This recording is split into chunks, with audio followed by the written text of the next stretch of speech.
Oh wow. It's a little bit robotic and That's demonic. He does sound a bit like, but the profile picture's a cute little teddy bear. And I don't know what to make of him. Like, I feel like that's a ploy to lure you in. all I'm saying is, if one of my stuffed animals started talking like him, that thing is fucking gone. I'm booting that to the sun. Right. Straight to jail. I'm ready to go, and you guys are. Yep, we're ready when you are. Welcome to the Tiger Nexus Podcast, a place where you'll find interviews with content creators and geeks alike. Your host, Ty Tiger, has delved upon the Nexus and found interesting content creators and geeks of all fandoms. This podcast is connected to the Zero Hero Network. And now we dive in with another episode! Hello, everybody. Welcome back to welcome to the Tiger Next podcast. Of course, I'm your host, Ty Tiger, and my guests today are actually returning guests. I'm very happy. This has been a long thing coming. To date, this is my original episode with these two, are my most listened to episode on the podcast platform, my second to most listened to episode on YouTube. I have a very popular couple, Tom and Hev, have returned. Hello, you two. How are you guys? Hey, we're good, thank you. Hello. You good? I'm good. It's been over a year. The last Yep. episode dropped on the 9th of September 2024. Wow. This episode will drop the 23rd of September 2025, so just a little over a year. And I'm in your Discord server. I watch the lives when I can. Life has seemed to kind of throw you guys left, right, up, down, diagonal. Life has life. It's been a year. It has been a year. It's been 365 days. Yeah. It has been wild. Yeah.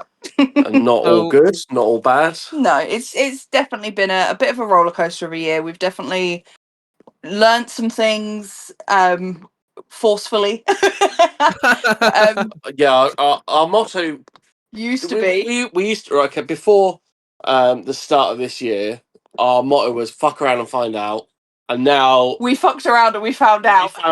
And we don't want to fuck around anymore. So Yeah. No longer fucking around and finding out. we are Wow. cautious and investigative And and optimistic. then find out. Yeah. So for those who might not know, why I had you guys on in the first place, what you guys are about, and do you guys kind of want to give a little rundown of like kind of who you are and what you're about? Yeah, so Tom and I have been together almost 10 years. It will be 10 years in February. For the first, I'd say, 10 months of our relationship, Tom was polyamorous. He was in a relationship with somebody else. That relationship then dissolved, and Tom and I were monogamous for 6 years before we decided to open our relationship up physically to explore things, mainly within the kink world that weren't kind of, weren't for both of us. So things that Tom wanted to explore that I wasn't interested in, and vice versa. And we always said that, it was only physical, no feelings, until about a year ago, maybe last October, when feelings started developing and we switched from being just physically. Lani, you are so rude. I do apologise. This is the first time she's hearing all of this as well. She's like, Mum and Dad, I don't want to hear about your sex lives, Mum and Dad. So in October last year, it then went from being just open physically and being what we called ethically non-monogamous to being polyamorous. So we are now a polyamorous couple. We've been married nearly 2 years now as well, which is pretty cool. But that's us in a not so neat nutshell with input from the dog. Yeah. That dog was just like, Mum, Dad, please, child in the room, do you mind? Yeah. She's only a absolutely. child, isn't she? She's 6 months, and she's like, I am too young to be hearing this. Like, you know, in like movies and TV shows when like mom and dad kiss, the kid's like, ew, gross. That's literally what your dog just did. Yeah. Although I was on a live recently on TikTok where I was talking to the dog, and somebody said to me, "You know, the dog can't speak English, right?" I was like, "I yes, I am She can speak actually. Spanish. I am aware that the dog doesn't Actually, she speak could probably English. speak Welsh. She could probably speak Welsh. Yeah, she is from Aberystwyth, so she probably speaks Welsh. But yeah, she's going to be learning some things about mum and dad, and she's trying to shake the cat. So Whoever said to you that the dog can't speak English must have a field day in my house. I've got 3 cats and I talk to them like they're my best friends. Like, absolutely, we always talk to the animals like they can understand us. well, And I it's think like, they can. Yeah. They just so don't there's listen. there's me, the missus, and my boy, and we've all got a cat each. And my cat, Michelangelo, he guarantee you now he sat outside my office waiting for me because bless every him. single night before bed he will chase me around the house because I got like put my phone on charge, make sure the kids are alright, obviously, make sure the doors are locked, all that crap. That's my job. I'm the last one in bed, so he will follow me until I pick him up and give him a hug, and he's like that all the time. And so like I talk to him like all the time. He's just like, he's my buddy, you know? So yeah, I'll talk to him like he can understand. I don't care if he can't understand me. He's looking at me like, what? But it's all good. It is kind of wild how they have their own little personalities. One of our cats, Beans, will yell at us if we're up too late. He'll tell us to go to bed, and he used to sit and watch you and make sure you took your meds. Yeah, he'd meow at me if I didn't take my antidepressants, which, you know, I'm not too mad about. And now, so we put some bells on the door to try and teach the puppy, if she wants to go out, she rings the bells. The cat now rings the bells when he wants to go out, and it's just like, well, I get it, but yeah. See, my son's cat, whenever, because the way that we do it is I'll have him Monday to Friday because he goes to school with me, and then he goes to see his mum on the weekends. And whenever he's over his mum's on the weekends, Logan Cats gets really depressed. Like, he sleeps more, he doesn't eat as much, and all this stuff. The second my missus leaves to go see her family for the same weekend, I don't see the cat. The cat will sit on the windowsill in my bedroom, which overlooks my front garden, and it will sit there the entire time and wait for my missus to come home. Yeah. So, like, I went away. When was it? Friday, and I came back late last night. And Tom said for about an hour, Lani was kind of sat at the door crying, and then was like, "Oh, clearly she's not coming home." And then when I got home, she was like, "Oh, yeah, you exist." Crazy, She went crazy. So yeah, but yeah, they do. And the cats used to miss us when we'd go on holiday and stuff. Yeah. So but yeah, But as long as they're getting fed, they don't tend to care. that is true. That is true. yeah, that I think, you know, especially with cats, dogs may be a little different, but especially with cats, it's very case of they see us as a way to get fed, to get groomed, and also a place to sleep if they're the type of cat to sleep on you. Yeah, exactly Yeah. that. Whereas with dogs, you have to. I mean, Tom's currently playing with one of the quieter toys that we have because Lani wants to play. So he's shaking a toy around so that she can chew that in the background because she started chewing my hands And growling. and growling. So That's great. She's a very vocal girl. Like So I wanna take you guys back a bit because a little after I had you guys on, I saw this on the Discord. I thought this was awesome. You guys were in a magazine. We were, yes. Not only in a magazine, we were actually on the Sun website as well. Yeah. And we were on the front page of the Sun website. So we were in a magazine called Hello, which is part of the OK Magazine family. I'd got a message on Instagram from somebody who'd seen one of mine and Tom's lives about us being polyamorous and wanted to interview us for their Valentine's edition. In February, and asked, have we got any interesting plans? And I said, well, actually, it's funny you say that. I'm going on a Galentine's trip with the girls, and my husband and my boyfriend are going out for dinner together on Valentine's Day. So yeah, we did an interview with them and discussed our relationships. It was me and you and the two others. Yeah, the two others. So it was our respective partners. And we were interviewed for the magazine, just asking kind of a bit about us. Our relationship and how it started, and do we have any troubles, like what There's jealousy. Like that tends to be the biggest question that we get asked, just in general, is about the jealousy side of things. But yeah, I went to I went to the supermarket actually on mine and Tom's the anniversary of our first date, and looked at the magazines, and there was our face on the cover of Hello magazine. Yeah, right next to Meghan Markle. Meg And it was a very surreal thing to see your face on the cover of a magazine with the headline, "My boyfriend's going out for dinner with my husband," or whatever. You were hoping that the person at the counter was going to ask why you were buying so many I did. magazines. So I bought all of the copies they had. They had 3 copies, and I thought, well, I've got to buy at least 4, so we've got 1 each. And we'll buy any extras in case anybody wants us to send them, because a lot of people following us on TikTok or on our Discord were interested in reading the article as well. So we bought a couple so that we could send them out. We actually got asked to send a signed copy to somebody, which was a bizarre situation. But yeah, we were in the magazine, and then that article then got picked up by The Sun, and a couple of other online.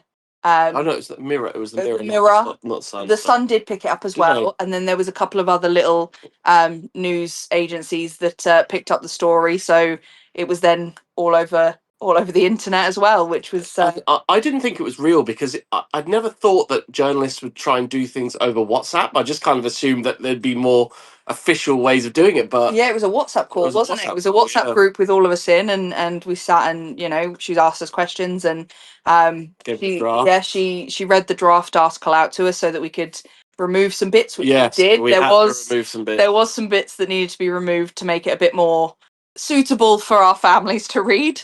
But yeah, it was which then led to the point that we had to speak to our families and be like, by the way, we hadn't come out as polyamorous to our families, but the magazine article kind of expedited that. So that went really well. It went really well. Yeah, I went round to my parents' house, and I said to them, "Look, I don't know how to say this, so I'm just going to come out and say it. I have a boyfriend."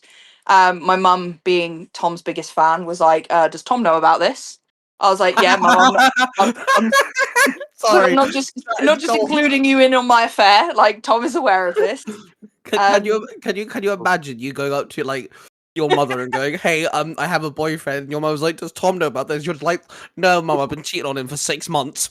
Right? Team Tom. Honestly, she did the same. When I picked the dog up, I took the dog over to see her because I surprised her. Nobody knew we were getting the dog except for Tom and I, and took her over to surprise her. And one of the first things she said is, "Does Tom know?" I'm like, "Yes, mum, I do actually speak to my husband, funnily enough." But yeah, so my dad kind of asked me, do you have trust and stuff like that? I said, yeah, Tom and I trust each other, and we check in with each other regularly to see where we're at. And, our respective partners are very respectful of our marriage and what that means to us. So, and my dad just said, well, ultimately, just because it's not right for me doesn't mean that it's wrong. And as long as you're happy and, there's trust and everybody's safe, it doesn't matter to us if that's what you want to do, which was really nice. It was really supportive, and it actually then inspired my little brother to come out as trans to my parents because of how accepting they were of my life. They thought that my little brother Mason went, well, you know what? It's my turn as well, which was quite nice. Yeah, it was really good. Your mum's reaction was funny though. So yeah, I kind of, I'm not so close with my family as close as you are with yours, and I was like, look, she is the sort that would read a magazine, so I thought I might as well say something. And it was my nephew's birthday, wasn't it? Yes, it was. Yeah. And I pulled her to one side, and I was like, I just want to tell you that I have another girlfriend. That I'm in an open relationship. I didn't go into too much detail. My mum's not the sort that would kind of understand the details. And her response was, "Yeah, I kind of guessed you were." And I was like, "What?" She's like, "Yeah, you're not really that slick." I was like, "What are you talking about?" And she never elaborated why she kind of assumed or knew. I don't know. Well, I spoke to your sister while you were talking to your mum. Your sister said to me, "What's Tom talking to mum about?" So I told her, and she said that your mum had questioned before because she felt the dates didn't quite add up from when you and your ex broke up and when me and you got together. So because on our wedding day, she asked how long we'd been together. Yeah, she was like, "It's only been like 2 years, isn't it?" It's like it's been like 6. Yeah. So my mum is on a different planet, so I'm surprised that she's that switched on for that. But whatever, you know. But yeah, she's Yeah. really accepting. She was fine. Yeah, absolutely fine with it.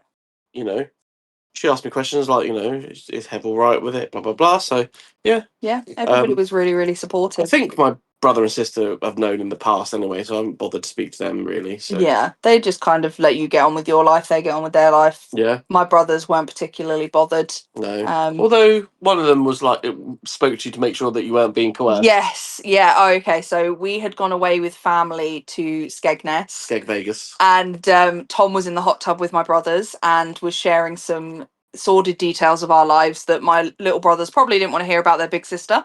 And my middle brother took me to one side and said, "Look, Tom said some stuff and I just want to check everything's okay." Like, I said, "Yep, we're in an open relationship. It's all fine." He said, "Okay, you know, you're not being coerced or anything." I said, "No. It's all okay." And once he knew that I was okay with it, he was okay. But at first he was a bit protective and was worried that Tom was being nefarious. But yeah, that was just him being a protective brother. And generally, we've had quite good reception from the article. People have really wanted to read it and really thought it was great. But there was some fallout. Can we talk about the fallout, or can we probably not give details? One of our partners, their family found the article online And somehow knew it was them. and despite the fact they weren't named The face was in blurred the out. article, the face was blurred out in the picture of them. Knew it was them, and things kicked off for them, and their family weren't as accepting, and it did. Yeah, The it was the stressful. proverbial shit hit the fan. You know, it was threats. Yeah, threats, people showing up at our house. Apparently, I'm running a cult. Yeah, we run Not a that I have the cult. organizational skills for that. Yeah. So it hasn't all been great, but the vast majority of the response to the article and to us, And being we've still got a open, few copies. I've got one on my desk and Yeah. stuff. So you know, Yeah. it's a cool thing to have. it is. It's pretty You cool. know, it's not. It doesn't happen. I'm surprised that she's not got in contact to say, can we get a yearly update and Yeah, see oh how my you're goodness. doing? And then, Well, it was in February, so maybe Yeah, that's maybe true. when Valentine's comes around, she'll contact us for an update, and it'll be like, well, hold on to your butts. So, Tom, yeah, you definitely give off the cult vibe, 110%, absolutely. Yep. I'm fear of my own life here because I'm afraid you're gonna rope me in. Oh I yeah, might like, have the charisma, but I don't have the organization it's skills. very Jim Jones. It's giving Heaven's Gate. If I can get the tax breaks for a religion, I'm in. Yeah, why not? But no, it's not a cult, and it's not a harem, which people seem to think that I run. Again, I don't have the organizational skills for that. You don't. The ADHD is just too much. You said that, like, you know, one of the partners' family kind of found out and kind of went downhill. Something that, like, me and my friends we have this conversation quite a bit because I go live on TikTok with one of my American friends and we co-live quite often. And at the same time, we're in a Discord call with some of our gamer friends. We all play games together and stuff. And the amount of flack, the amount of shit that we get, because obviously, you know, a 27-year-old guy can't hang out with a 43-year-old guy who both of them are opposite ends of the planet, who both have jobs, you know, partners and kids, and also play video games to make content. That can't happen. That can't exist, apparently, to the world on TikTok. That is impossible. And one of the things that always get brought up is, why do people have to be, one, negative, but two, so judgmental? Why can't people just be? And, you know, when you guys were explaining that, that's my first thought was, like, why can't people be themselves and it be okay? It's not like, you know, the partner was going around stabbing people's in the neck and burying them in the back garden. You know, it's not like she was, like, you know, murdering people or harming children or anything. No. She's just in a polyamorous relationship. It's not like it. I don't understand human beings sometimes. It also wasn't Yeah. like forced and put in people's faces or anything. You know, it was kind of the only reason that it was in the public is because they'd asked about it. You know. Yeah, a lot of people in the comments of the online articles were saying things like, you know, they just wanted their 15 minutes of fame. Like, why would you go to the press with this? And it's like, well, what you don't realize is they approached us. We didn't get paid for it either. We didn't get paid for it. No you know, royalties, nothing. It wasn't something that we thought, oh, you know, we should go to the papers with this, because we never thought anyone would be interested in our life. No, they asked us. I mean, we were surprised we were getting the traction that we did on our lives because we didn't think anyone would be interested. But yeah, so for people to say, oh, you know, they just went to the papers for their 15 minutes of fame, it's like, well, actually, no, they approached us and they, you know, they came to us about it. I've been approached by ITV, wanted to approach me for one of my TikToks about a hack for weather and stuff like that. So it does make you think differently about the things you see in the articles and in magazines and on the news, that, you know, it's not necessarily a case of people are offering up this story. They're getting approached for it for whatever reason. So it was definitely a different experience. And it wasn't something that was on the bucket list, but we can put it on and tick it off now. I'd probably do it again. Yeah, I'd do it again, absolutely. If someone found us interesting enough.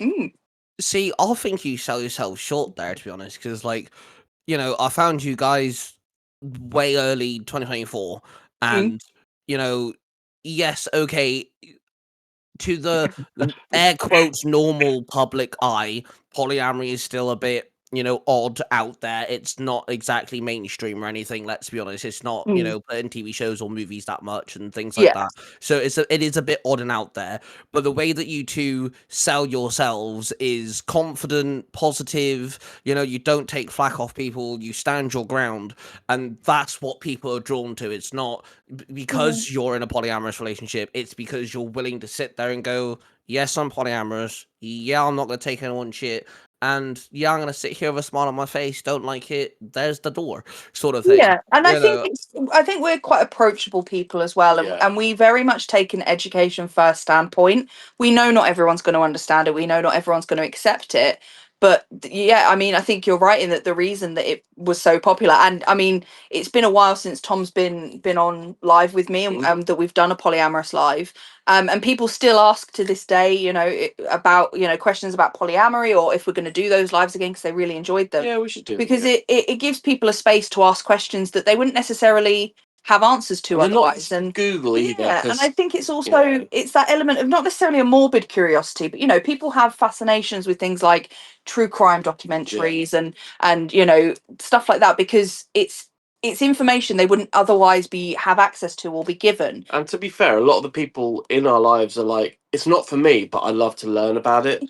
And sometimes you have to take the view of you can't dislike something unless you learn and know about it. And There's a we've lot of people that dislike things without having the information. And a lot of people, we've also had people come in who've said, oh, a friend of mine's just come out as polyamorous to me. How can I support them?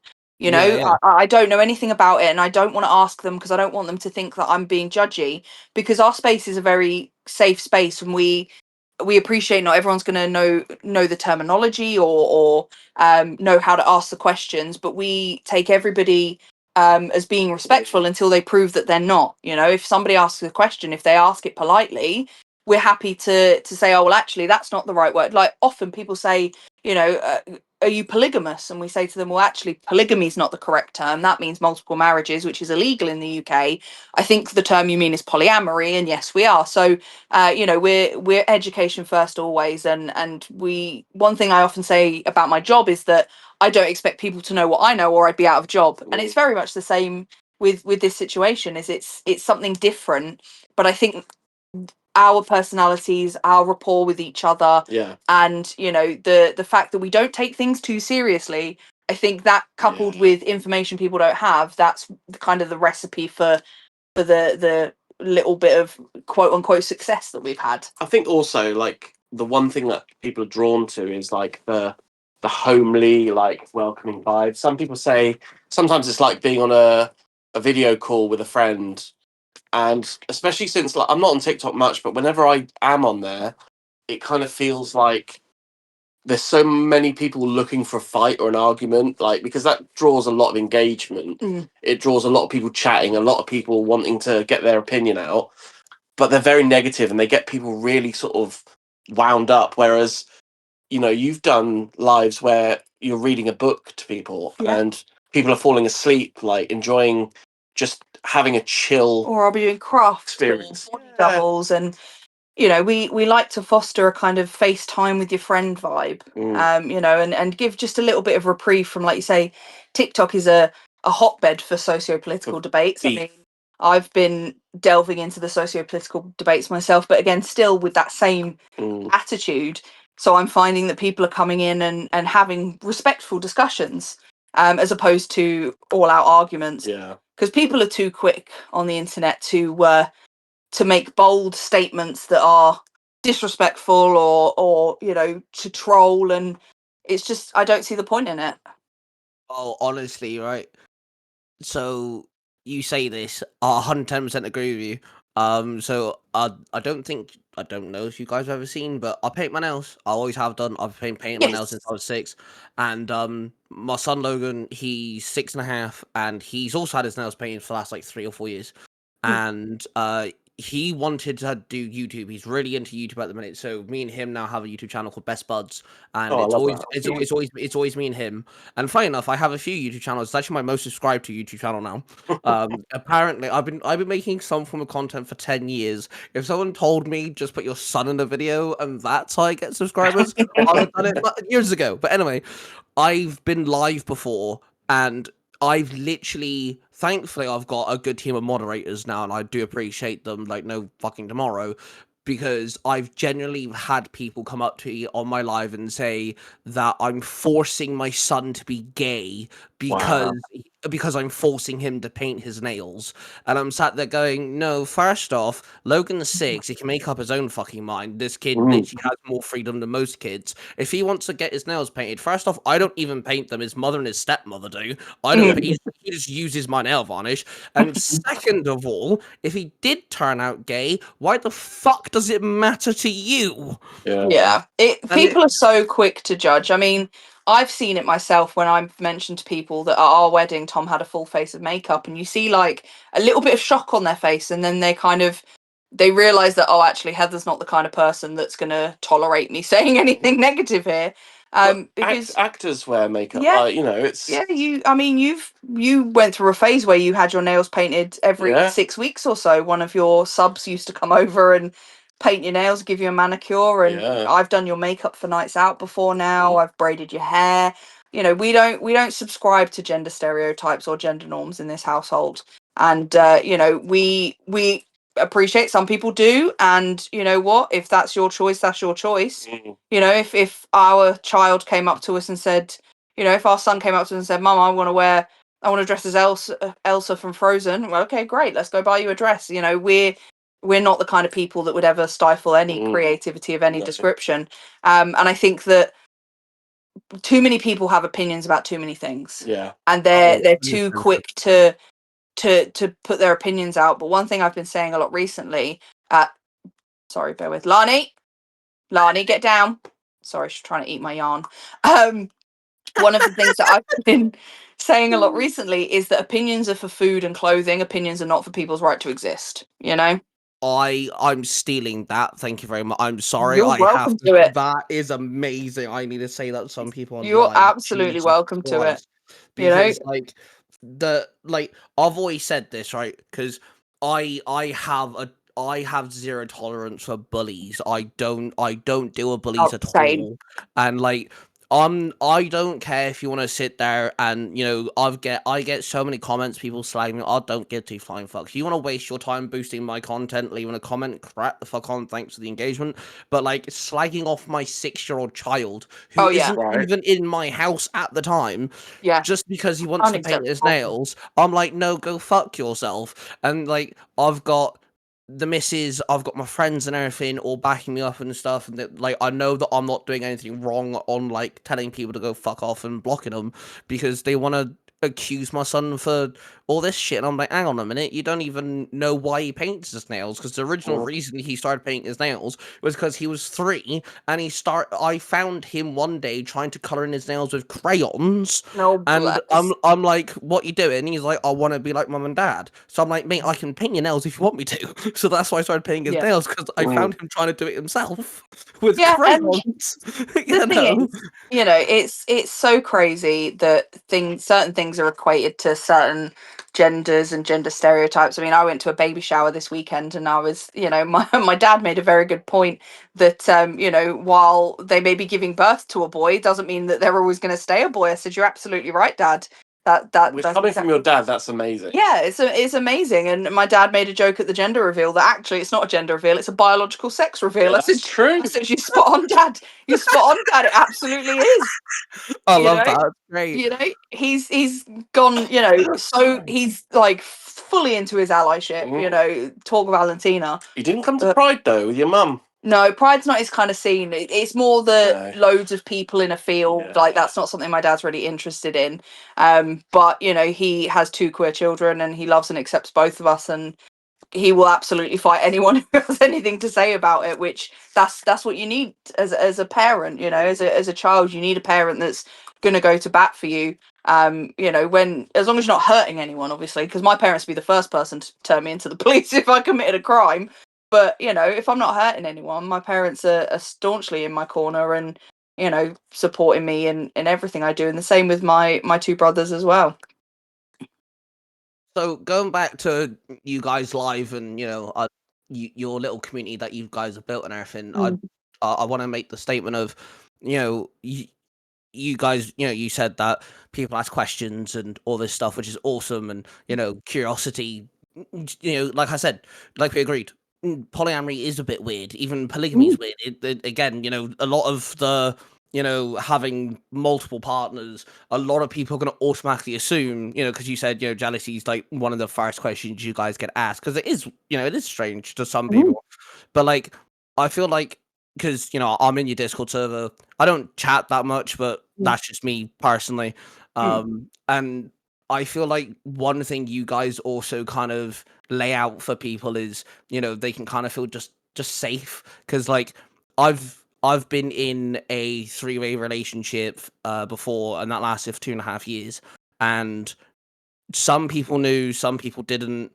Both girls' parents were very judgmental, especially when they found out they were bi. Jesus Christ, that was an argument and a half with some family members. But like, I've never really spoken about it, and like, a few times my friend will make a few, like, we were banterous, me and my best mate were quite banterous for each other, and like every now and then, if sex ever gets brought up and I kind of dig at him about, the fact that he hasn't had a girlfriend in like, 8 years or whatever, he'll throw it back at me like, well, dude, you slept with 2 girls, obviously you're gonna have a judgmental say, aren't you, and shit like this at me. But that's literally it. So like, the fact that, I can be comfortable and I can watch your guys' live, and sure, I don't say much, but like, I can feel okay if I ever wanted to say, hey, I've kind of been in a situation like this, and I love chatting with you guys. You guys are like, just really easy to talk to, and I feel like in your lives, you kind of just laid that foundation of, if someone's questioning themselves of, okay, well, I've got this boyfriend, let's just say a girl's got a boyfriend, but she kind of wants to kind of see if maybe she's bi, for an example, just painting a picture, you kind of lay that foundation of they'll feel safe to, they may not even say anything, but like, you just kind of make them, you make us feel safe in Validate people. Yeah, that's it. Yeah, you guys kind of lay that foundation for people. And I've seen a lot of people like ask questions and stuff. I kind of hover around for a bit, and I like watching Hev craft away and things. The one thing that we always say is that, if someone says, would you recommend it, is that it is to each individual person and their relationships. And, we'd never say, look, yes, do it, because we don't know the other people that are in their life. It's not going to be right for anybody. It's, but, we wouldn't tell people to not think about it, if that makes sense. Yeah, exactly that. When people have come to us and said they're thinking of exploring, where should they start? What would we recommend? We will always give kind of tips and tricks as to what's worked for us and what hasn't worked for us. We keep saying now that fuck around and find out is not a valid style of polyamory, and we do not recommend it. But we are very aware that we are not perfect people. Nobody in this world is perfect, and we are more than willing to accept people regardless of what perceived flaws they may have, or their gender identity, their sexuality, their relationship styles, their ethnic origin, religion, their skin color. None of that matters to us. As long as you're respectful to us, we'll be respectful back. And there's even been situations where people are not being respectful to me. There's been a big situation with somebody on TikTok who's been incredibly harmful to me, has threatened my life, has threatened to find me, has said some awful things, and I've still been entirely respectful and polite towards them because that's just who I am as a person. And it's the same with Tom, and I think that's one of the reasons that we work is we very much take the same standpoints on things without even necessarily discussing it. I mean, Yeah. we've had discussions before about children and what would we do in this situation, or what kind of parenting style would we want, and I think 99.9% of the time we are on the same page. Yeah. And I think that's why, people do gravitate towards us, because we're very different people, but we have the same opinions on things like that. And, it's refreshing to hear where we do differ on an opinion. You're more than welcome. You're more than happy to hear me out. I'm more than happy to hear you out, and what have you. So, I appreciate you saying that we have a safe space, because that's what we want important. ultimately. That's really important to us. Is growing up, we were both at times in our lives didn't have those safe spaces, and to be that for somebody it's an incredible feeling. I've had people say that people have come into my life and gone, everybody shush, my favorite show's on, and oh, I love Hev's lives, and oh, I love watching you before bed, and it's just, I will never get over the feeling of having somebody, who could be halfway across the country and they're choosing to spend their evening listening to me waffle and craft. You know what? It's Where great. you've got that from? You've got that from your mum, because your mum enjoyed being that mum in the neighbourhood that everyone could She go was. to the house, Mm. be given food, be safe. No matter what was going on, your mum would always have her door open. Oh, and, absolutely. people call her, mama and Yeah, stuff like everyone that. calls her mama. Yeah. Like, Yeah. so I think this is like the modern version of that. I think you're right. I do Because tend people to do call you agree. Mama Hev. They do. They call me Mama Hev, and I have said to my mum that I think she'd make a killing on TikTok doing mum content. Yeah. But yeah, no, you're absolutely right. My mum was Safe always for work mum content. safe for work Yeah, mum yeah. content. Before anyone Like, thinks. yeah. I mean, hey, if she wants to do not safe for work mom content, you get that bag, Dawn. Yeah, Like, true. I support you, girl. I'm not going to watch your content, but I No. support you. But yeah, I think you're absolutely right. My mum was that mum. She took anybody, all the waifs and strays in. She fed the 5,000. And yeah, I think I've definitely picked that up from her. And like you say, this is the modern equivalent of my door being open. Yeah. Because you let people into your life, you allow yourself to be vulnerable. Sometimes to my own detriment. Sometimes, yeah. Sometimes I am too trusting and too understanding. We've not. I don't think we've had any problems. We've had a few people be disingenuous. Yeah. Mostly people that have kind of contacted us for more nefarious things. Yeah. I had a situation where someone was sending me like artwork that they said that they were drawing, and we reverse image search. We're like, you just googled these. Tom was telling me about this person he was talking to, and he said that some of the videos he was being sent didn't quite seem right. So I was watching these videos, and one of them had like a watermark for a porn site on it. And I was saying to him, I was like, right, that bum isn't the same as that bum. That vagina isn't the same as that vagina. And then I started reverse image searching the artwork they'd sent and found the original artwork and stuff. And I called them out, and they were like, "Yeah, I was just trying to impress you." And then they asked for money, didn't they? And then I was like, I knew this is where this was. Yeah. Going. So there are people who do try and get, but the thing is, I'm very accepting, but I'm quite skeptical. Yeah. I'm very much, if it's too good to be true, it is. Yeah. And I should work for the FBI because I love investigating. I love finding things out. I love finding information to prove people wrong. I always have receipts. All right, yeah. That's one thing that I always say on my lives is I always have receipts, and I'm always happy to admit when I'm wrong. But on the whole, it's been a positive experience. Yeah, we've learned a lot. We have, and when it's not been positive, we've come out of it understanding more and stronger. Yeah, absolutely. And our relationship has never wavered throughout all of it, and that's one thing we never wanted. We never wanted our relationship to suffer. And thankfully it hasn't, because we work at it every day, don't we? We do. It is a job in itself. It is. So the last time that we spoke, there wasn't partners involved. It was just you two, going off and exploring separately and together. So like, do you kind of want to like kind of give me the how did you guys go from our last conversation to both of you having partners? How did that kind of come to be? Well, mine was a weirdo from Hev's TikTok lives jumped into my DMs and wouldn't leave me alone. That's basically how that started. It did seem a bit parasocial at It first. I did, still yeah. to this day call her a parasocial weirdo because yeah, she was someone that found us on TikTok and started DMing you and then came down to one of our munches to meet us and you know, I often say to her that she showed up and didn't leave. Yeah. But yeah, you guys started a dynamic which then she messaged me telling me that she had feelings for you. Yeah. And was I okay with that? She was really worried that she'd upset me, and I said no. That's I think it's beautiful. So I then kind of poked the bear with Tom a little bit and said, you know, how do you feel about her? And then you start to think, oh, maybe I can have because you very much you said to me that you had shut off the idea of any feelings because that's what our agreement was. But when I then said to you, actually, I think it's okay. It was also, but also I'd been hurt in the past. Yeah. And I hadn't done a lot of healing from that. Yeah. And then, yeah, so when I started asking you about your feelings, you were like, oh, I think maybe I do. And then I gave you blessing to Yeah, you were explore kind that. of like the puppet master. It Yeah, feels like. I gave you both my blessing to explore that. Yeah. I was seeing somebody that I'd met at a munch. I slid into his DMs and he fumbled. And then I slid into his DMs again and he went, oh, this isn't a joke. Okay. So we started talking and then entered a play dynamic. And then, you know, you and your partner kind of started exploring things maybe a little bit more romantically. I assumed that I would never have feelings for somebody else. I assumed that the person I was seeing didn't have the capacity for feelings either. So we were just kind of living our best life.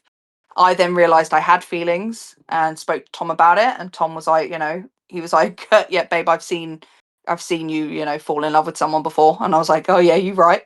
And then, yeah, I know, Lani. I'm so sorry. I fell in love before you. I know. So rude. I don't I want to hear know. this. Jeez. Rude. So yeah, I then let my partner know that I had feelings, and he, you know, was very honest that he didn't know if that was something he had capacity for. So I was like, fine, I'll, you know, shut my feelings off. It's not a problem. He then admitted to me that he also had feelings. So Tom and I discussed it, and he was happy for me to explore something with him. And then we were all kind of sat round. It was actually Christmas Day. We'd all spent Christmas Eve together. And yeah, Christmas Day, we was like gone midnight. We were watching a film, and Tom then asked his partner to be his girlfriend. And That's not quite how that went. You said to me, you were talking through her favourite film, and I said, shut up, your girlfriend's film is on. And Tom looked at me, and I smiled and nodded at him. And then he was like, well, I best talk to her about it. And she was like, I'm watching my film, and then I need to talk to Heather. So she took me into the kitchen after her movie finished, and she was like, are you okay with this? Are you sure? I don't want to upset you. I said, no, babe, I'm ready for this. Like, thank you for loving my husband. You know, thank you for caring about him. So she came back in. You asked her to be your girlfriend. She said yes. Me and my partner took the piss out of you guys for having like a little romantic moment. And then next thing I knew, he'd asked me to be his girlfriend, and I was like, hang on, what? so then we took what? the piss out of you. So then you guys took the piss out of us as well. And yeah, so we all we got into our respective relationships on the same day. And we spent a lot of time, the four of us, so we refer to ourselves as a poly family. You know, we kind of all interacted with each other, and but yeah, it just kind of happened. It wasn't planned or expected, but I think it was the right time for us, you know? Yeah. So Yeah, obviously we're not naming names, but is the guy that you've been live with before that wasn't Tom, is that the person you were partnered with? Yes. Right. Yeah. Okay. Yeah, Okay. and those people who've been in lives will know who you're talking about. who I'm talking about, but you know, just for the sake of their anonymity, obviously we're not naming names because we haven't discussed with them that they're happy for us to do that. Oh yeah, of course. but- Yeah, I respect But that. yeah, I've been very open about my relationship with this person. We're not together anymore. We broke up about 6 months ago. It was I wouldn't say amicable. It was a mutual decision. Neither of us were particularly happy about the decision, but it was the right decision. It was the decision that needed to be made for both of us. And we have a civil relationship. You know, I see him every now and then. We talk every now and then, and you know, it's quite civil between us because we did have a really good bond, and that just doesn't kind of dissipate. But yeah, so things check. What is she eating? I think it's a cat food packet. Oh my goodness! Sorry, I love how the dog's in just as much involved in this podcast episode as you two. It's great. she's just wandered in with an empty cat food pouch. I don't even know where she's bloody got it from. She's such a. We call her bin chicken. That's a great So, nickname. It's based off of there's a bird in Australia. I can't remember what its actual name is, but it's renowned for stealing food out of bins. So people in Australia colloquially call it a bin chicken. So and then Lani did something one day, and I called her a bin chicken, and it's just kind of stuck. So yes. So where do you guys stand now on like having partners? Is that like completely closed off now because you both have like tried it and you know they both like ended, or is the whole both you having partners still on the table? I think we're still healing at the moment, aren't we? We're kind of keeping our like feelings guarded. We while definitely work through it. haven't decided. No, we're not doing relationships again. You know, we're both open to the idea of Because it. there were a lot of positives. Absolutely, and it was a beautiful, beautiful time. And I would say, on the whole, the good outweighs the bad in both situations. However, I am someone who doesn't trust very easily, and it was a lot for me to trust somebody. I always used to say that I could never be poly because I can't trust another man the way I trust Tom. But I learned that I can. I learned that I can have feelings for someone else. It doesn't take anything away from my relationship with Tom. And you know, while I'm going to be a bit more guarded, I have said to you to Tom that that I would maybe want to explore my bisexuality a little bit more, maybe pursue a relationship with a woman this time, or someone who's non-binary, as opposed to being a bisexual with two cis men as partners, because that's letting the the site worst down. bisexual in the world. But I mean, neither of us ever planned for the partners that came No. into our lives. You know, we didn't look for them. So you know, neither of us are particularly looking for anything else. Generally, like, we don't look for things. If they happen, they happen. And I Yeah. think that's the best ways for things to happen organically. Because Yeah.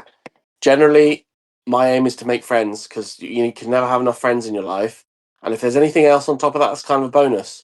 And that way you don't get your hopes up and you don't get disappointed. Whereas I see a lot of people kind of, they'll meet someone, they're like, oh, I'd really want them to be my girlfriend, my wife, my whatever. And then they find out actually they're not compatible, and then there's disappointment, and then they stop speaking. And it's really sad when you see that happen, instead of building up a friendship and building up from there, if that makes sense. Yeah, I tend to agree with that. I actually have a question Oh, God. on purpose. You're not a podcaster. I'm not the host. However, No, if- crack on. if I had the information that I have, he would ask this question. Did getting into a relationship cause you any problems with any of your other play partners? I think I'm getting a phone call. I think, oh, yes. He has that So- email he must respond to real quick. Hang on. So, when I got into the relationship, I was sort of having sort of casual sexual encounters and kink encounters with a few people regularly, to the point where we were in a dynamic, and I spoke to a couple of them, and they were really, really happy for me. I thought, okay, these are the ones that I thought might get a bit, go, well, actually, do you have time for this? Blah blah. Because we'd always maintained that there would be no feelings. That's It was always always been the physical only. kind of- So Well- you felt it was only fair to Yeah. share with people that had changed. And generally, when I start up things with people, I'd lay that out, and that's like, it's not like a contract, but I'd be like, this is things that I cannot do, won't do, things like that. And then I spoke to the final person, and I've been seeing them for over 2 years now. Yeah, been a long-standing dynamic. Yeah. And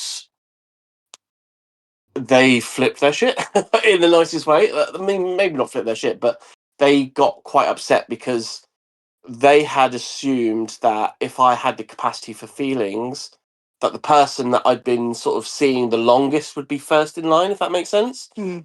I had to explain to them, look, that's not how feelings work. It was an accident. I'm exploring it now. And in my mind, if I was that person, I think, oh, this opens up a door. Maybe now we could have a conversation. Maybe things could go that way.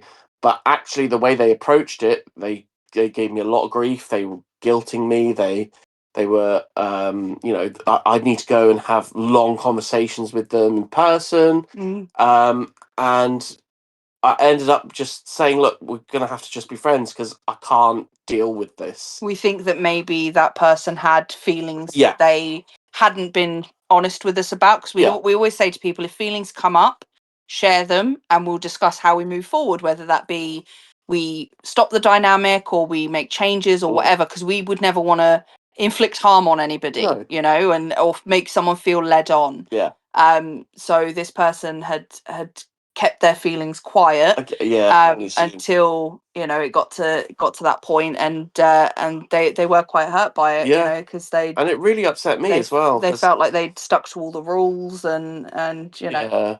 Yeah. But we're good friends still now. We see them. Oh yeah, weekly we and- have double dates with them and their partner, and So yeah, it's not. It luckily hasn't burnt bridges too badly, but I had to sort of cut that one short yeah, it did upset you quite a just bit, didn't it? because it was causing me so much upset. Because they were the one that I thought this is in the bag, Oh, should like, yeah, they'll be fine with it. they'll They're be gonna happy, for you know. me, yeah. But you know, I don't know. It's difficult because the more people that you get involved in your life, the more chaos and the more people you have to think about, and you just never know how someone's going to react. Yeah. Truly.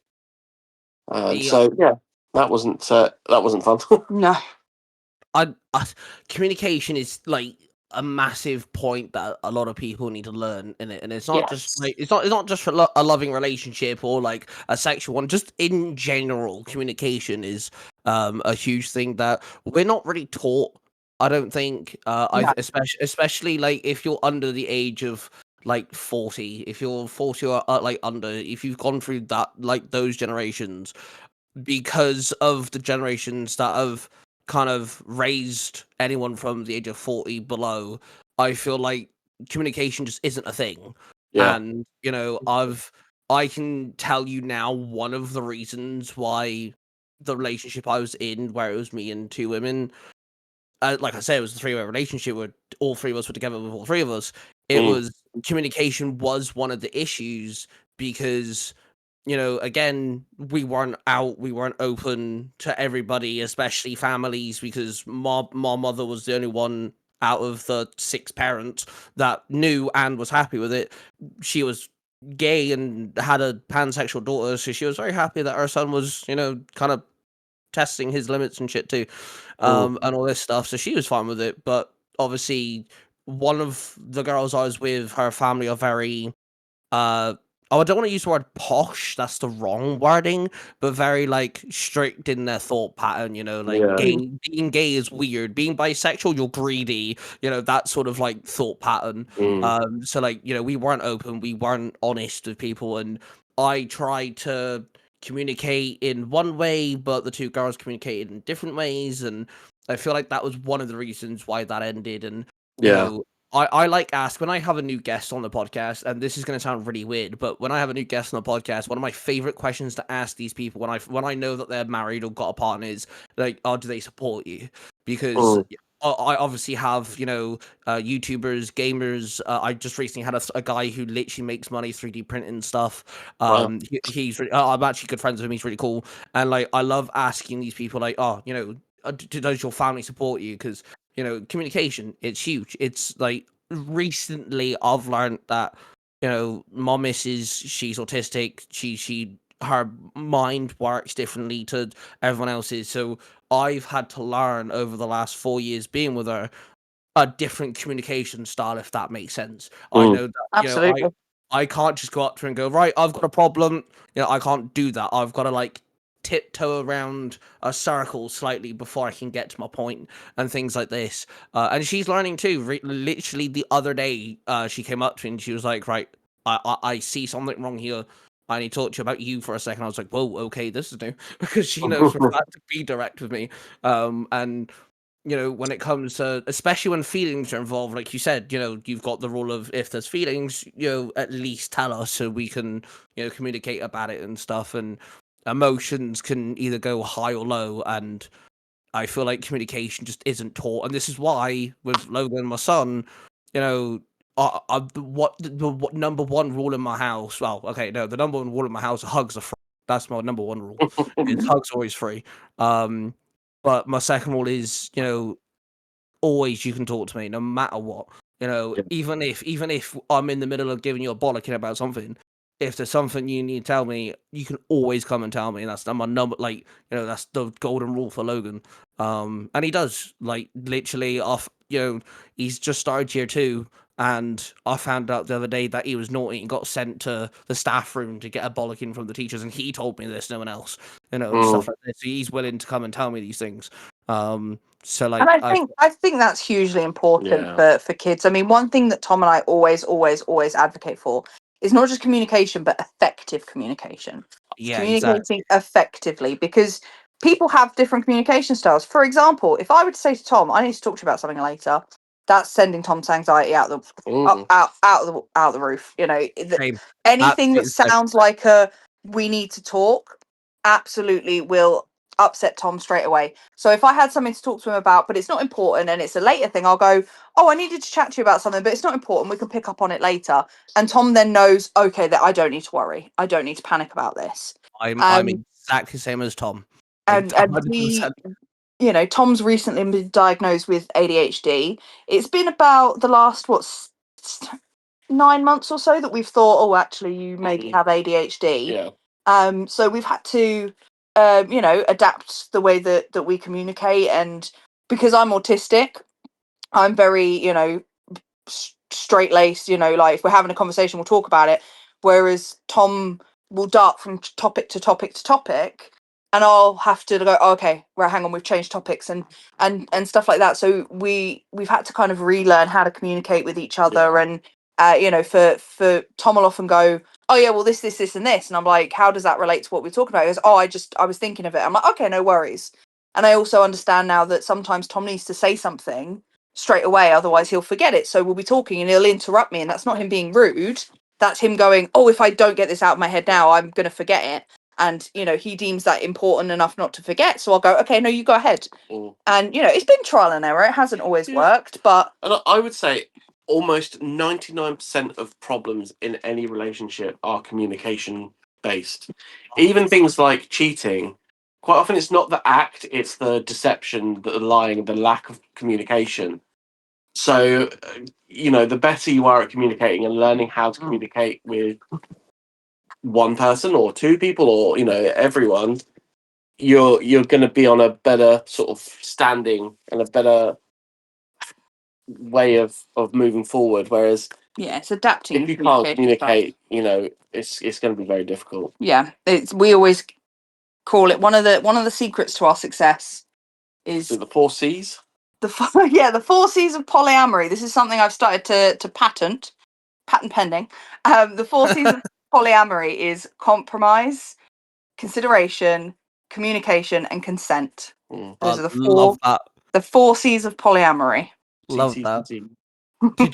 What's really funny, right? You just explained how you Tom being ADHD, you're autistic, and how you guys communicate.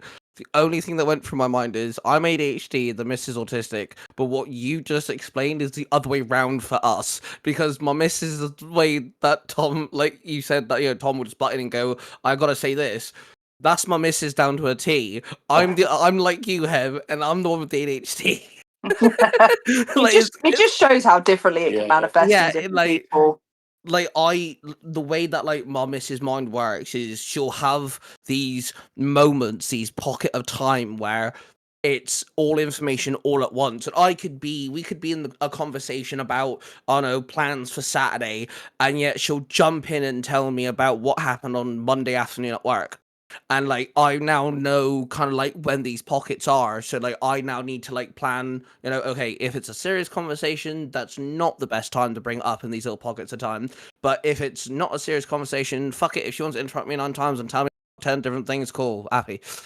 So like, I now know kind of like these little pockets of time where her mind's racing and she needs to tell me like 8 different things, and I need to pick the conversation that isn't important or isn't, of some seriousness or anything. And so like, you just explained, Tom, and I'm sort of thinking, yeah, but that's Neo though. Like, that was great. And it's true, it literally just proves, because like, I've told TikTok that I got ADHD and things, and I'll say something and I'm like, I just blame my ADHD, and people are like, well, that's not ADHD. I'm like, but how the fuck do you know?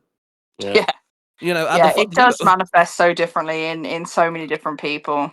And there's a lot of crossover as well between ADHD and autism, and a lot of people misattribute certain things to each certain condition. So Yeah, definitely. That is something that like I feel like also needs to be taught. Like, if I could re-change the education system, I've said this multiple times. If I could re-change the education system, fuck the diameter of a shape and algebra. We don't need that crap. We need to teach kids how to communicate, how to fucking understand, certain people's like mental disabilities, disorders, and such and such. It's okay to be a part of the LGBT plus community, and fucking money needs to be taught too, because no one ever teaches anyone No. about any of these sort of shit, and it's ridiculous. You have all these, the amount of people that come to you guys' live and like is generally curious about your life is because it's not normal to them.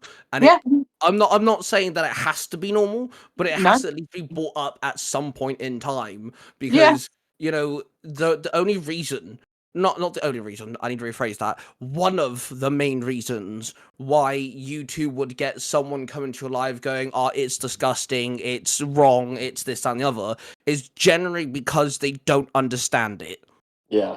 Oh yeah, That absolutely. is one of the main reasons. So if they got taught it, and it's not forced upon you, it's not like you have to be polyamory, but as long as they were taught it at some point, it would be like, oh, okay, they're polyamory, cool. I don't agree with you, but cool. Yeah, I was taught Pythagoras theorem. I don't want to be a fucking triangle. Like, people often say that's the argument a lot of people have for not teaching about the LGBTQ plus in school and stuff like that. Is did the dog just land on your testicle? Oh, bro, brother. Oof. No, I feel for him, man. Jeez. Oh. But yeah, like, teaching somebody something or showing them something doesn't make them go, oh, I'm going to be that thing. I mean, if that was the case, with all the heterosexuality that was in TV and movies and all sorts growing up, none of us would be queer. Like, it's not the case that it just shows people that, hey, these people exist. And it just looks back around to the fact that you can't decide to dislike something unless you have all the information. Yeah. Yet you're not allowing the information to be disseminated. You're just forcing people to think how you think. I think there is very little in this world that can't be taught in an age appropriate way. Yeah. And that's the key here, is teaching things age appropriately to children. Yeah. For example, if we had a child that was in school and, we had other partners, and sometimes our partners would go pick our child up from school or whatever, the kids don't need to know the ins and outs of polyamory. They just need to know they're trusted. that this person has, mummy and daddy and, maybe auntie or uncle or whatever names that they give to these other people, and that they're trusted people. And the way I see it is, I often see it when it comes to like blended families or, divorced families, broken up parents. Why would you not want more people to love and care for your child? Yeah. Like, the more people that care for the welfare of our child, the better, as far as I'm concerned. So, it's not the norm, but if we make these things the norm or discuss them more, it takes some of that stigma away. And, people will go, oh, your kids will get bullied if you're poly. It's like, well, how about we teach people that it's okay and that some people are poly, and then my child won't get bullied. Yeah. It's, why do we have to kowtow to the bullies all the time? Why can't we make things more normalized and more accepted in society. Do you know what, right? I love what you just said, because I've had people, say to me, "Oh, Logan's gonna get bullied because he paints his nails." I'm like, okay, but why can't we teach kids that it's okay to paint their nails? Literally that. You know, Literally that. Why have we got to why- kowtow to the bullies, and Yeah. and why are they setting the standards? Like, it makes me laugh whenever somebody names a child. It's like, oh, they're going to get bullied for that. It's like, maybe teach your kid not to bully people. Yeah. Yeah, innit? Like, so some people have asked me, "Oh, why is Logan called Logan?" And I've gone, "Well, his actual first name's Logan Leo. It's double-barreled. Leo is because of my uncle, and also Logan because of the comic book character Wolverine from the X-Men. That's why." And people are like, "Oh, he's gonna get bullied for that." I'm like, okay, why are you telling me that Logan's gonna get bullied? Why can't you tell me that you're gonna, if you ever have a kid, teach them not to bully instead?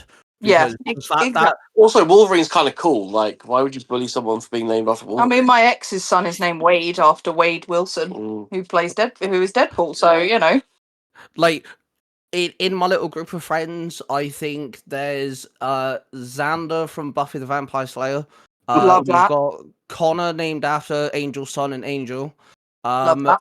We have Angelique from a different TV show, and then my two little brothers are named after my dad's favorite book series.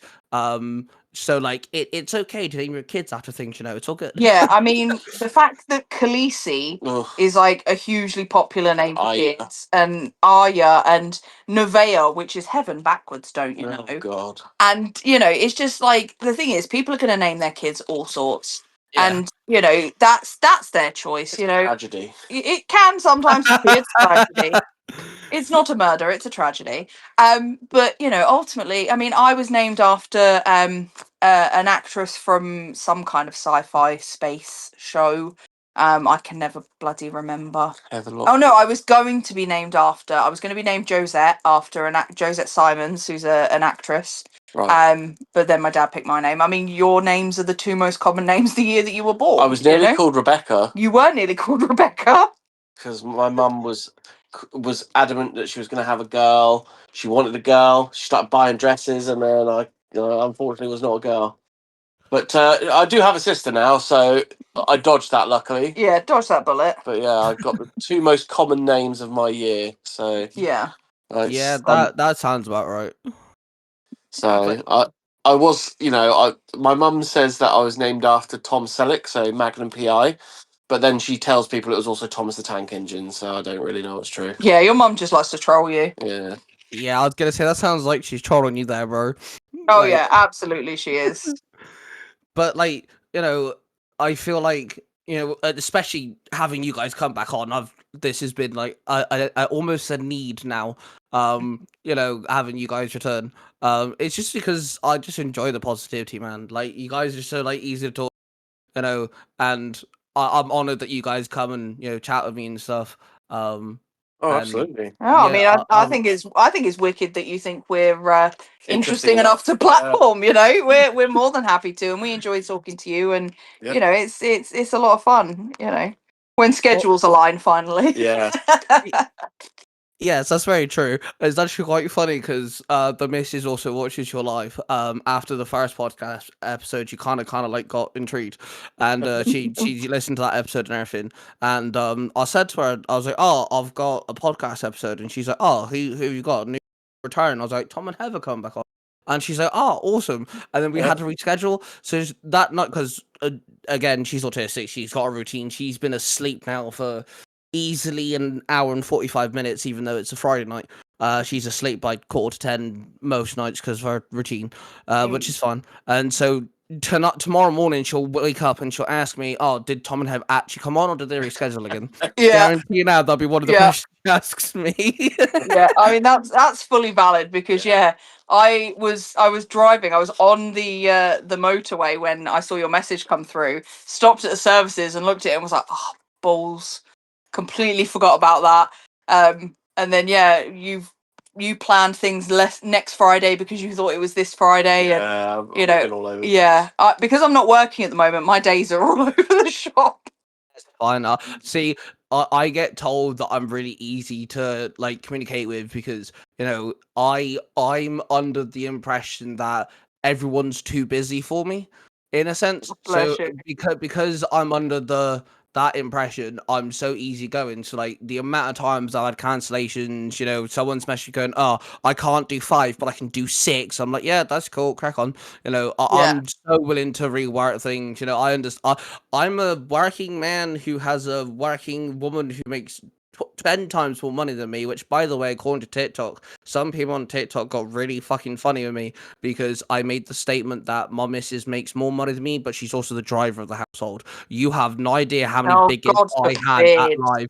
Oh my god, my moderators were on fire that night, blocking people. Jesus bet. Christ. But anyway, Yeah. and I also have a 6-year-old, and I also make content myself, etc., etc. I understand that people are busy, so when you were Yeah. like, "Can you do Sunday?" I'm like, "Yeah, crack on, it's all good." Yeah. I have Yeah. one final question before I let you guys go. Mhm. Where the fuck's the podcast? I know. I said know. Oh my goodness. We need to It's sort been that out. a year, guys. Yeah. Come on. Yeah. Well- yeah. To be fair, I think what it is I am a perfectionist. So I'm like, everything has to be perfect. We have to use all the right equipment. We have to use the right podcast platforms. We have to do this, do that, and the other. And the thing is, I think we just need to knuckle down and do it, because the thing is, I was like, I want us to set up so we can video it, so that we can put it on like YouTube and on TikTok and stuff like this. But I think to start with, we just need to sit at our desks with our microphones and just do it. Yeah. And if it takes off, then maybe start introducing video from there. Mm. But yeah, I was just so hyper focused on it being so perfect that I put myself into task paralysis. So I think we just need to sit down and figure it out, because so much has happened since we were going to start. Will you stop punching a pillow? So much has happened since we were going to start the podcast. Yeah.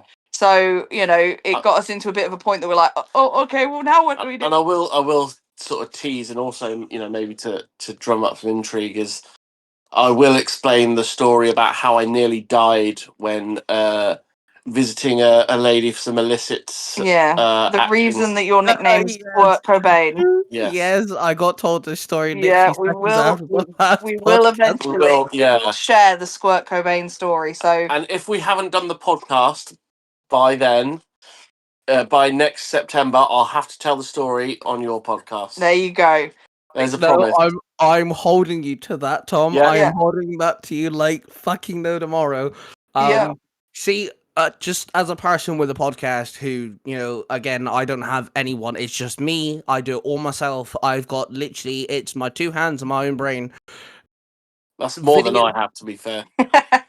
My brain is not going. That's not my job to confirm or agree. I'll let Hev agree with that one or not. Honestly, video's great, but it makes things 10 times harder. My Yeah. podcast is also on YouTube, but it is audio. I make whatever image I put on the podcast platform, I use that as the standalone, and I've got nice little lightning flashes that go off in the background. That's the video Yeah. to my podcast. And the podcast website that I use is Red Circle, which actually does allow you to make a, and then all you've got to do is upload it to YouTube. So like that's very handy. But yes, you guys need to make the podcast, because We that'd be do. absolutely awesome. If you need a guest, I'm always well. I think you'd be first in line. I think. Yeah. Yes, Yeah, let's go. I definitely think what we should do is we should actually sit down, work out our schedules, because I'm not working at the moment. I am considering going into the YouTube space myself, with Nice. something that I'm Yeah. quite passionate about, which is true crime stuff. I was going to start off with a video about the person who's been threatening me on Yeah. TikTok. However, for my own safety and because there is an ongoing police case, I've opted not to do that. But there are a lot of true crime cases that I'm interested in that don't often get covered. So my little brother Mason did media studies, and he's so keen to edit my YouTube videos. So I'm just going to sit down one day, talk to the camera, send it to him, and hope for the best. So will you stop drawing on the cushion? I thought you were drawing a vagina on it. I was drawing a smiley face. Of course you were. Sorry, my ADHD. is- You're I- ADHDing. I can't believe the very first thing Hev went to was, can you stop drawing a vagina on the cushion? In fairness, it's a ghost cushion. It's a girl ghost, and he was drawing it in the center at the bottom, and he drew like a U shape. So it looked like maybe a vagina was going to be drawn, but he did draw a smiley face. I will confirm. Yes. But Well, yeah, we'll sit down and we'll figure out some kind of schedule. And And when this episode goes live, give us the links and we'll put them on our Discord. yeah, we'll share yeah, them. of Share them course. at all the places we share things. You know, if Well- anyone wants to join, we have open arms. I will say this. If you ever need any help on the podcast side of things, I'm always available if you guys want to drop me a message. I appreciate that. I'm always open to like help people because like I've had a few people come to me on TikTok going, "Hey, how do you do this?" Or like, I want to do this. What's your thoughts? And I'm like, I'm so happy to, I've been doing this since I was 17. Okay, maybe not podcasting, but some form of content since I was 17. And if you've got like you guys, about the whole polyamorous thing, if you've got the knowledge, it's worth sharing. And so yeah, if you guys hit a bump in the road or like need like just a bit of a tidbit, let me know. I'm happy to help. Yeah. No, I appreciate and, that. Thank you. I mean, I don't know what we talk about on your podcast. I mean, like I've stated, I've been in a 3-way relationship and stuff, so I don't know what you guys want to talk about. But I mean, that'd be a good thing to talk about. drop me a message and we can set up. I'm down. I'm happy. Let's go. Yeah, definitely. And I think it'd be interesting to get different people from different kind of relationship styles on. Like, for example, one of my internet besties, we share a lot in common. However, she's in a monogamous relationship and has been with her partner about the same amount of time I've been with Tom. And, we often talk about the similarities and the differences between our two relationships. So it'll be interesting to get people on from different relationship backgrounds and to talk about love and sex and relationships and what have you. So Yeah. I think it'll be and I think the plan is to do a little bit of Reddit content as well, because there's a couple of subreddits about polyamory and stuff, so maybe answer questions, answer questions and Yeah, that'd be read cool. out some stories and say how we would deal with those situations and what have you. So there's definitely lots of ideas are brewing. We just need to pull the trigger on it. Yeah, absolutely. Maybe one thing I'll start doing is like once a month, maybe once every 6 weeks. Maybe I'll just message Hev and just like podder a little bit. Go like, right, Do it. how's Do it. how's the podcast progression going? And just if I nag you enough, maybe one day you'll fucking do it. Just send me a gif of Emperor Palpatine saying, Yeah. "Do it." I mean, to be fair, we've been using the microphones. We have, yeah. We bought microphones for them, and we've been using them for Discord. I use them for Twitch and stuff. So, we've they're all set up and stuff. But yeah, for me, it was just that I really wanted to get the video side of things sorted. But I think we'll just jump in and get it. What we sorted. should do is we should get Mace to have a picture of me and a picture of you, and then animate our like Our head, mouths, like so we look Canadian. like from South Park. Yeah, Like that'd be simple enough, but I think it would be visual enough. yeah. This is gonna go against the perfectionist in Hev. This is gonna go like the perfection in Hev might actually stab me for what I'm about to say. So I will put up my imaginary shield right now. But I will say this: one of the best things about just being on YouTube in general, but it works for podcasts as well, is evolution and education in your content. As what I mean by that is, you can start off just doing audio and you could be doing audio for 2-3 years and then you may learn how to do the video side of whilst you're doing the audio stuff, and then you can drop the video side of thing then as well. The guy who actually got me having my own podcast, the guy who like literally is the reason why, he interviews big time people, wrestlers, voice actors, comic book artists, all sorts of stuff. Like, he's phenomenal. He's now started doing video this year, and his podcast is almost 3.5 years old.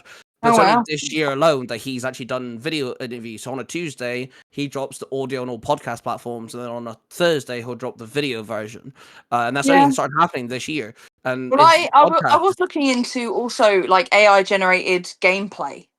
That seems to be a huge thing, especially on like Reddit videos on YouTube. Is like, somebody jumping around on Minecraft in the I background. record everything that I do when I'm playing video games. Yeah, so It's we so can much literally nicer. just use the content of Tom's video games in the background, so Yeah. that people have got something to watch while they're listening along. But yeah, I think what we'll do is we will sit down maybe tomorrow night and we'll figure out what days we've got free so that we Yeah. can sit. And we also need to figure out how we're going to start it because Yeah. obviously, I think we should start from the start, as in when we first met, yeah, how that went, then transition to how then we became monogamous, yeah, and how it and really then was. have guests spattered around. I think it'd be a good idea to kind of like outline who we are. Yeah, I think that's a What we good plan do. because people might find us that they don't know us from Yeah. TikTok and what have you. So people might find us and be like, "Who the hell are these people?"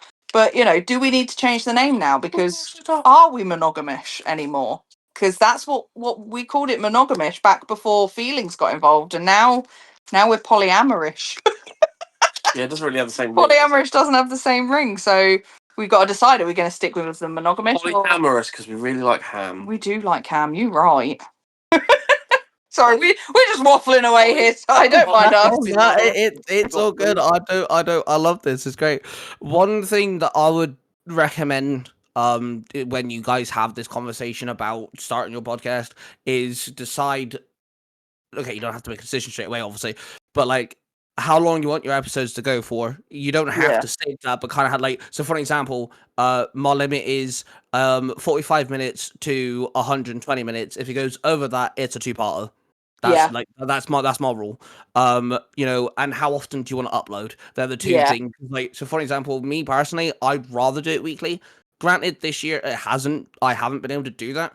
Mm, But I like dropping my episodes out. So this podcast has to literally drops literally in 2 days. It'll be on Tuesday. yeah. And so I like dropping my episodes on a Tuesday. I like dropping them about 8 a.m.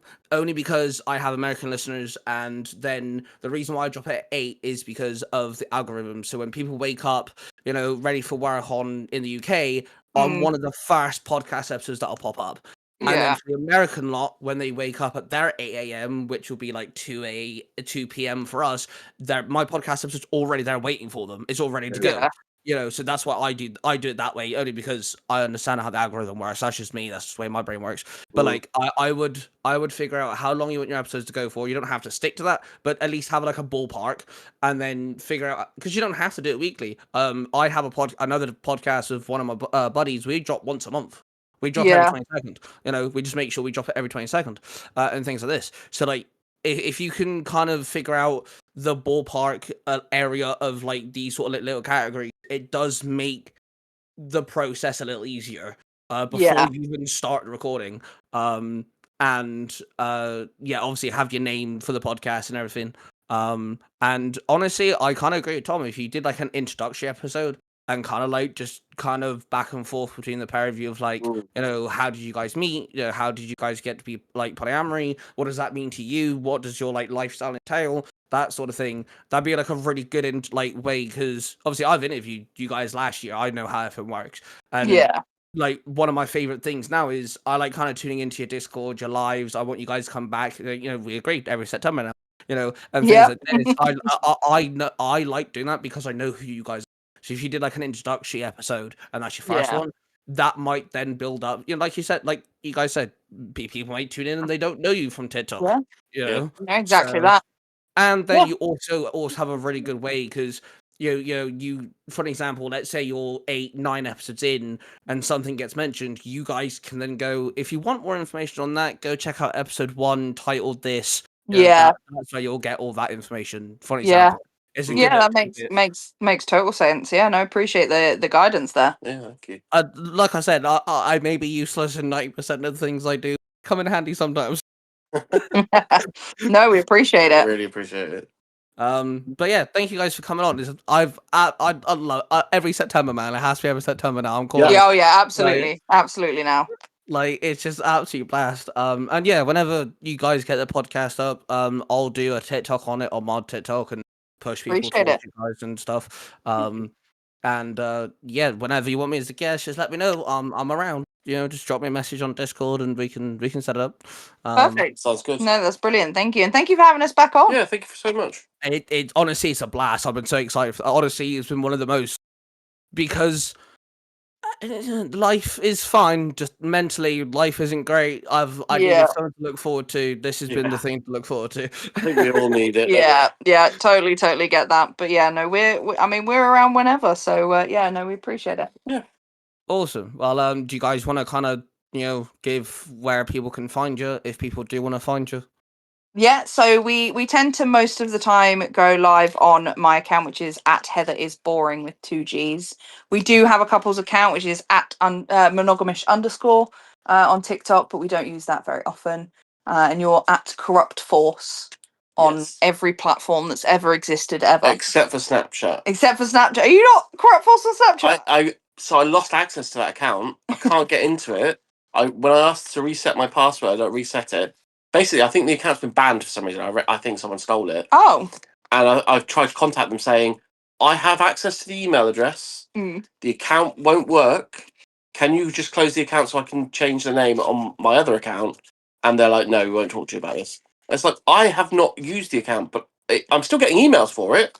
wild. I don't know. Wild. That sounds about right with Snapchat. Yeah.